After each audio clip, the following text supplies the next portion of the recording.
Well, hey everybody, I'm Jan Erickson from Stepping Aside, and welcome to As Above, So Below, a rune and tarot divination for Monday, the 6th day of February, 2023. Well, lots of things going on, most notably the earthquake in Turkey. 7.8, I guess. I know what that's like. Up in Alaska, I lived in Alaska when I was a child for about 6 years, and we were there from 62 to 68. And so the 64 earthquake, ultimately it was decided it was 9.2. And so I know what it's like to go through something like that, not, but it doesn't seem to be at the type of devastation.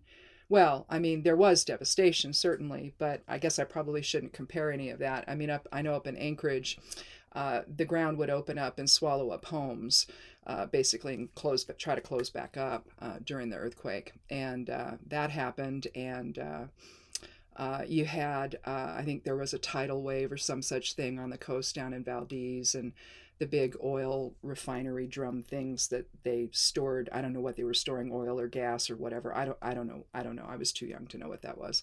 But they caught fire, and had a roommate who was native Alaskan, and her dad was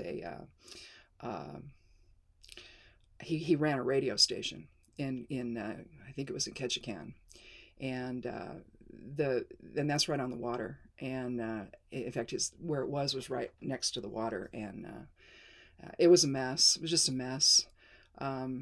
I know we were cut off from the rest of the world for about 3 weeks. We had no phone service, no nothing. Our family, in the lower 48, they didn't know if we were alive or dead. So it was so when this happened, I'm just like, oh no. And I guess I mean, all told, they don't know yet how many people have died, but the number keeps going up. And I guess I think my husband, I thought he said, I don't know how many. I thought he said 47, but it might have been something else. Countries that were going to go help, get over there and help them. And Ukraine was one of them, all that they're going through, and yet they still have more to give to someone else in need. So I was working up to saying that, so blessings to everyone who's going through any of this. I guess Syria was affected as well, and I think it was felt as far away as Egypt, but again, I don't even know what that means because I'm not sure of the geography over there. But this is awful. So send blessings their way, and because this is going to be a very difficult time for all of them to go through. So let's see what else is going on. I guess that's it. Nothing really to report here on the home front. The snow is finally gone, which is nice. But it's early yet. We could still get more. In fact, I think it's supposed to snow today, but I don't think it will. I think it's going to be too warm. But anyway, let's take a look at today's esoteric influences for Monday. During last night, of course, was the full moon. I was able to get a picture, and yes, it was a micro moon. It was so small. Usually they're so big, but it was really, really small. And but I did get a picture, so it will be on one of the future posts here on the blog. So over at Stepping Aside, and again, the web address there is imsteppingaside.com. If you forget, just click on show more under the video, and it'll open up this section that has a bunch of stuff. And I copied and pasted the web address up at the very top instead of making you scroll down to find it. It's right up there when you open it. So if you want to check out the blog, that'd be awesome. I also joined Substack, and so I put the Substack address. If you go down toward the bottom where all the links are, you'll see Substack there. So if you want to follow me over there, that'd be cool. Along with everywhere else I am online. But let's see. Let's go ahead and tonight's the crone phase of the full moon. So during tonight's crone phase, a meditation may be helpful if you're still feeling off balance from yesterday, because a full moon can do that to you. You could be on the precipice of a new path that involves a more direct approach to your commitments, and some inner work could help you let go of the impulsivity that has kept you off your game. Reach out to a wise mentor for advice if necessary, and move forward with the mastery that lies within. So we'll keep this up here, and things are coming up on my, how it looks like Hal Sparks is live here. So anyway, yes, it's after 9 o'clock. Anyhow, let's go ahead and take the rune for the day from the Elder Futhark, and then we'll throw down the runes from the Geomancy, and we'll discover what that's going to be. But as you know, or if you're new and it's your first time here, welcome, by the way. And if you've come back, thank you. And if you haven't yet clicked subscribed, I hope you'll do that. But the Elder Futhark rune represents the as above side of the significator for the reading, and then the Geomancy rune will represent the below side, because Geomancy is earth energy. And so this is astral energy, and this is Perthro. Now, Perthro can be about, it's essentially the cup from which dice are tossed, or the runes are cast. Open this way, it's to birth. This way is to death.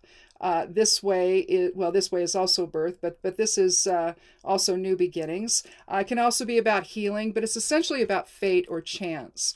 And in my estimation, if in terms of thinking about the soul ego axis that we live on, basically, I think that it's really about who is going to determine your fate. Is your soul going to determine that? Is your soul going to determine what goes on here for you and in terms of your perceptions of all of it, of the manifestation of your life? Or are you going to be in the reactive ego, in that lower vibrational, earthly type of energy that depends on everybody reacting to one another without stepping back and going, okay, what's really going on here?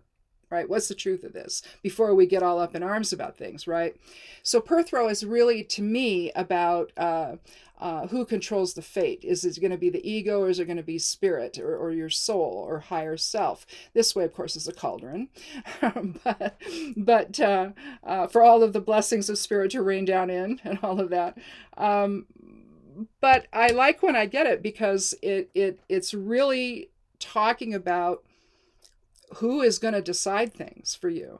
Again, is it going to be the soul that knows everything, or is it going to be the ego that virtually knows nothing other than what it sees and reacts to, and the emotional reaction it has to everything? So I like Perthro, because you never know. You never know with that one. It just depends on your circumstances as to what it's going to be about.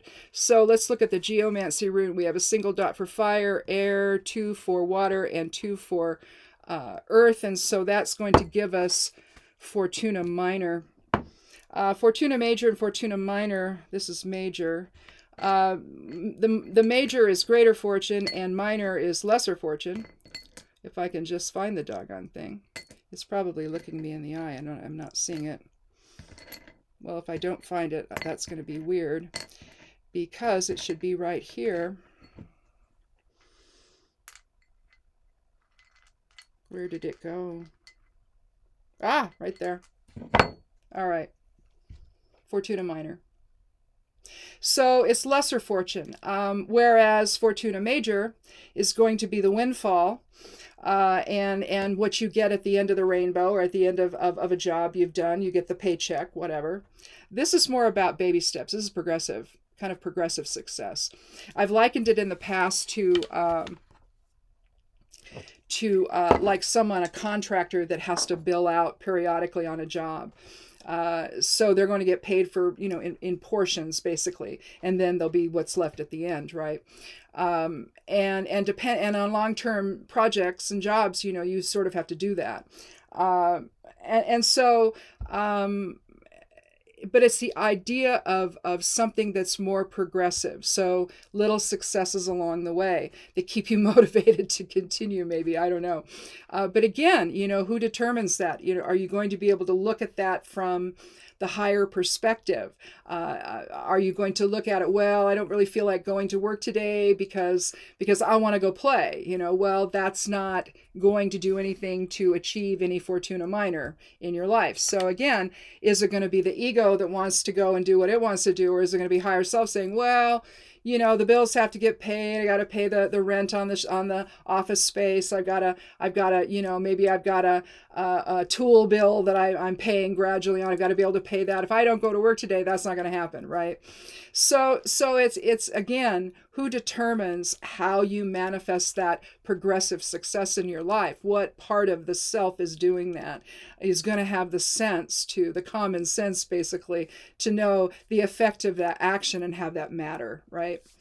So that could be one way, anyhow, to look at the two of these runes in terms of, the whole as above, so below aspect of self. So, but let's go ahead and we'll shuffle just a little bit more. I did this again before I started. It relaxes me to shuffle. I don't know. Sometimes I sit in my chair at night and I have another deck out. I have decks everywhere in the house, but because you never know when I just need to have one, And so I got a bunch out there actually by my chair, because I've been making little covers for them. I've been crocheting them, and they fit inside, right? And so anyway, but I have one that I keep out there from the Rider-Waite, just like this is from the Rider-Waite, although I like this presentation the best out of any of them. And I'll just sit and shuffle. And eventually I might throw some cards down, but usually I just sit and shuffle. It's like, well. Okay, for the first time today in a while, we don't have any cards from the major arcana, and we don't have any cards from the court either, so that's nice. Because you never know how to really interpret those, whether you're going to be talking about the actual individual on the card, that type of person, or whether you're talking about the qualities they're in. So you kind of have to, I tend to do things broadly anyway, but boy, when court cards are there, you really have to.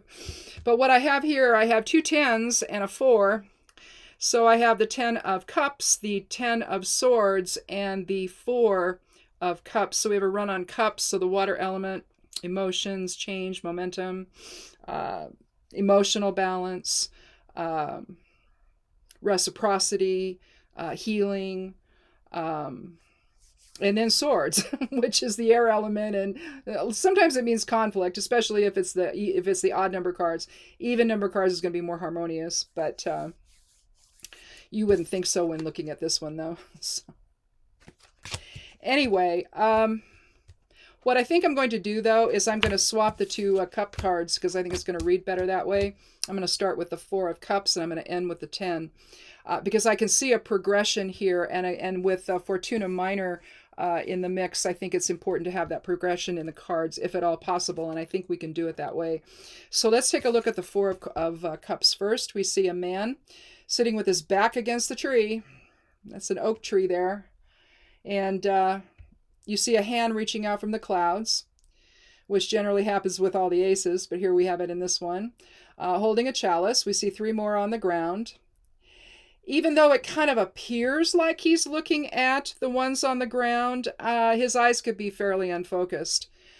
In a sense, I tend to look at this, if I look at it in kind of a negative way, I look at it as kind of a pity party, that, he's got all this stuff on the ground there, all this emotion, all this happiness, basically, and he can't see it. And you can see he's in a defensive posture. His legs are crossed, his arms are crossed, and he even appears to have a cross here, kind of, on his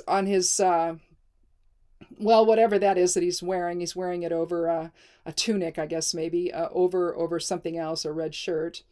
But there's a defensiveness there. So it's like he can't see what's being offered. He can't see, so it's like he's stuck in this emotional perception or this emotional reaction where he really can't see what's being offered to him. And in a way, it's kind of like a pity party, because he's got a lot to be happy about.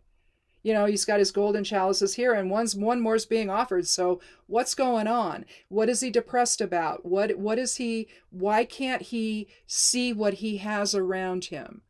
Why can't he see the truth of that? So something's happened in his life where he's just stuck. He's stuck in that emotional reaction. And even though he's got his back, I mean, he's even got his back on up against a tree. So it's like the back is up against the wall kind of feeling, you know? And that's typically how I read this. If I had another card before that, we might be able to tell what that was. If you want, I can go ahead and take one to maybe give us some idea. Excuse me. To give us some ideas when I drop a card on the floor of what that might be, but I don't know, and I don't know if one more card is going to help or not. But let's just see. If it doesn't, then we won't worry about that. We'll just set it aside.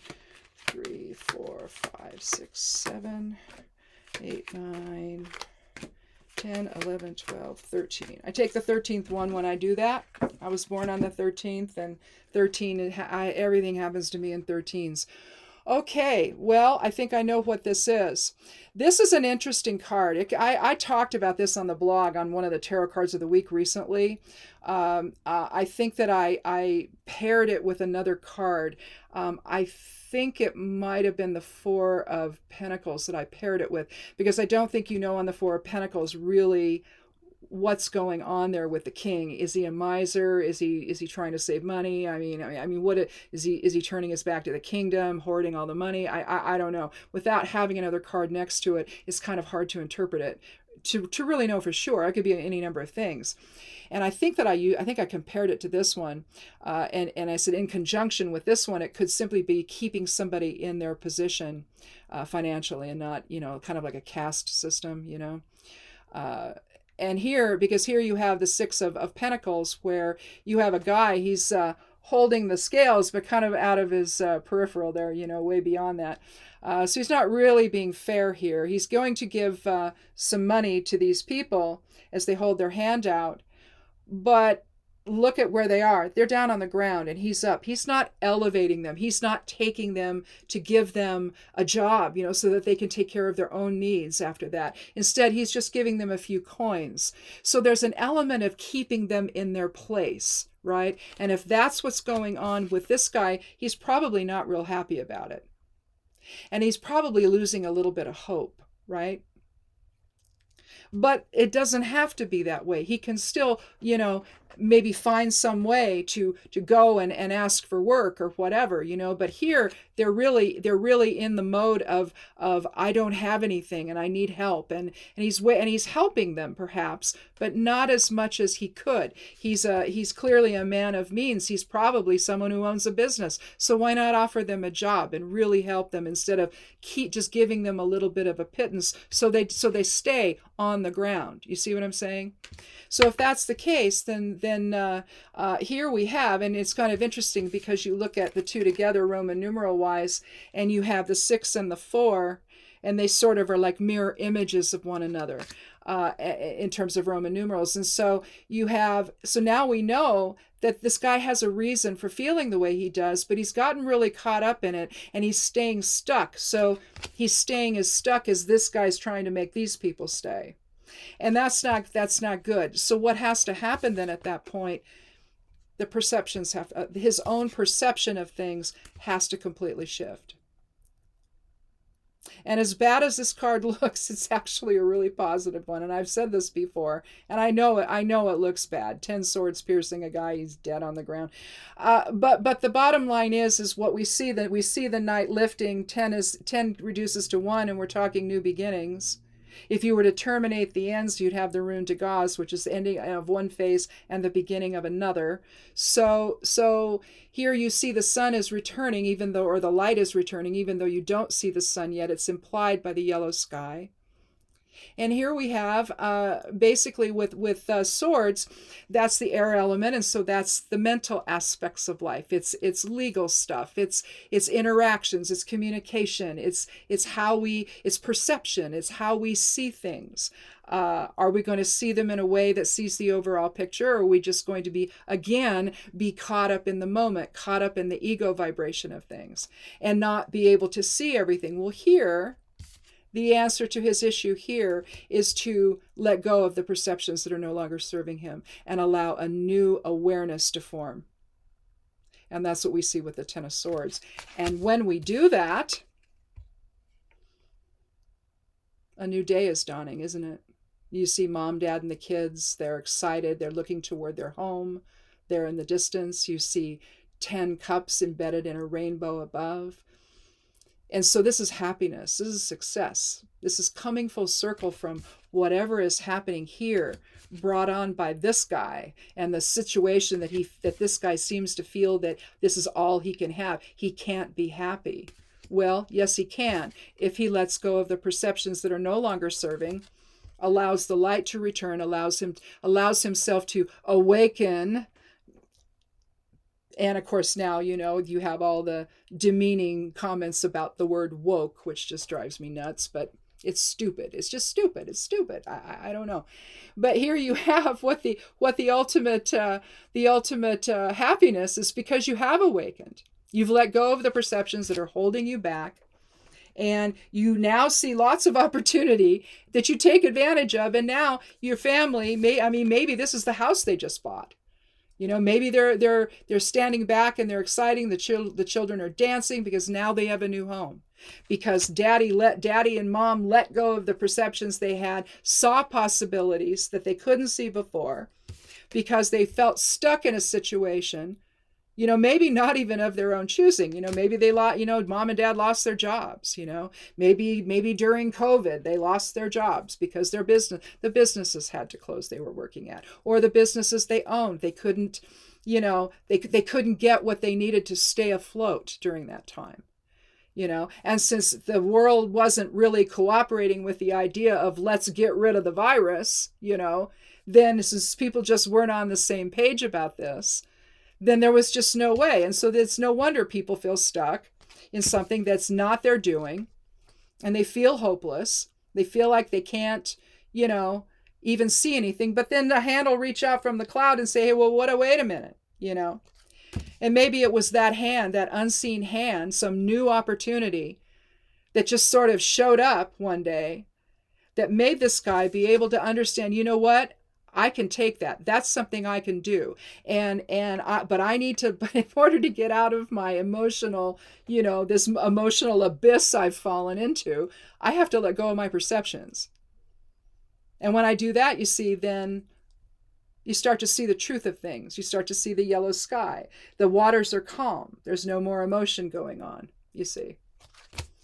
And then you can dance and raise your hands in supplication to all that's happening for you now in this wondrous day where the rainbow's above and all your happiness is displayed within it.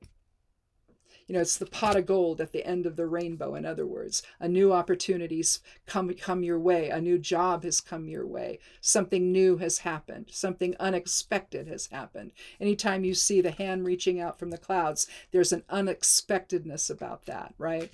And so, but again, it's going to take a little work and a decision on your part, whatever this applies to in your life, where you have to let go of perceptions that don't serve you anymore. It's like, oh, okay, this might be something I can do, but it's when you add the word but at the end of the sentence, then that's the place you're stopping. It's like, well, I can take the new opportunity, but I don't know. Yeah, but just go, try it. It might work out. And, and then some really positive things a new beginning can happen when you do. So again, there might be some progressiveness involved in here where in terms of realization, progressiveness on that level. And that's likely what Fortuna Major or Minor, is talking about here. This progressive sense of success where you're beginning to understand the situation you're in. You somehow notice like, oh, what was that again? And I need to look at that. You can start to see the perceptions that you have loosening, right? And you're not so tethered to things that are negative, maybe the I can'ts and the buts of all of it, right? And so instead you're going to be able to start thinking differently about things and considering things from a different perspective. And suddenly you find it's working out, right? And so you can see the progressive nature of that. But again, with Perthro, who controls that? Is it going to be this guy? Or is it ultimately going to be these two? And it seems to me that they have forgotten because of the circumstance that they're in, or they feel like the circumstances is controlling everything, right? Well, maybe it doesn't have to. Maybe you need to keep your eyes open for something else that you can then connect into and go, oh, well, instead of but, and I don't know, and I don't, maybe I ought to look at that. So right there's that shift in perception, right? From the but stage to the I can stage, maybe so stage, right? Won't know unless I look, won't know unless I try, right? And then when you do, and then suddenly it all snowballs and you've let go of all of that, all the things that held you back, and you have success, right? So, you can think of all this as possibilities. You can think of it as just being able to, change your perception and control your own fate. You control the outcome of Perthro in your life. Being able to see the bigger picture, not reacting purely with the ego all the time, and keeping yourself from doing things, that, and again, that process may be progressive in nature with Fortuna Minor. But, at the end of the day, what if it works out? What if it ends up being something really awesome, So, just a thought for a Monday. Well, goodness. Thank you so much for watching. Thank you for coming by. And again, if it's your first time here, I'd love you to click subscribe and come back and join our little tarot and rune family. If you have questions, just put them in the comments. If you have, another interpretation that you see this as, if it seems to feel a little differently for you, and say, well, I think for me, it's, I think it means I have to do this or whatever, include it, whatever. We're just all here to learn. And I don't know everything about this. I'm always learning, always researching, always looking at how other tarot readers might interpret something, just to see if I'm getting kind of stuck in one way, and because depending on the individual reading, it can hit you one way, someone else got to hit them another way, and it's like, oh, that's interesting. Didn't think about that, So this is always a learning experience, and I just hope that whatever I can offer here can give you other things to think about. And I'm not into telling people what to do, but at the same time, if I can give people something to think about, even if it doesn't end up being what they do, but maybe it kind of, brings something else to mind, it might stimulate some other kind of thought, and that's the answer, then it doesn't matter. What matters is that, we progress and we get to where we need to be. And we do it in a way that reflects higher self-awareness instead of, getting caught up in this whole ego stuff that's going on. And it's so bad these days, isn't it? You look around and everybody just seems to be acting from that place. It's like, geez, can't you see the bigger picture here? Can't you understand what's at stake? It's like no. So anyway, thanks again for watching, and come back again on Thursday for another edition of As Above, So Below. Be good to yourself, be good to one another, and blessed be.